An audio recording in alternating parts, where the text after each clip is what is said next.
the story really kind of started just a few miles offshore when the radio came on. It was just a few minutes until weigh-in time on Saturday.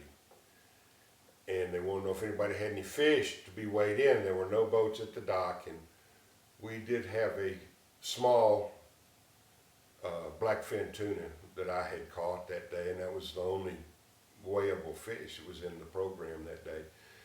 And of course, Kathy and Roz and everybody said, well, you know, we really wanted to go by the dock today. And so Daniel called in and said, yeah, we have a tuna to weigh in.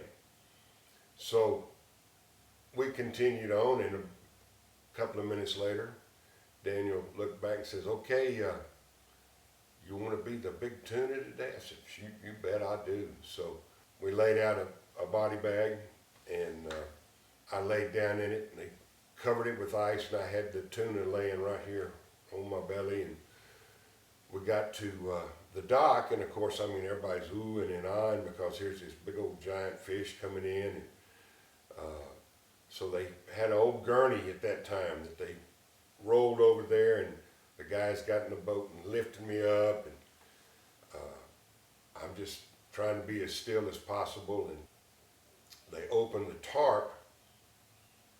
Betty Tubbs, who was the weighmaster, was literally leaning over, and when they pulled it over, I just sat up real fast right in her face and said, Betty, can I weigh this fish in? Oh my goodness, I had to apologize to Betty for days after that. I scared her to death. She was, not that she was unhappy, but she was not prepared for that, nor was the crowd. It was almost a giveaway when they're lifting me up, and as Mark's handing my lower part, he says, here, somebody get his feet. He said, no, I mean his tail, get his tail.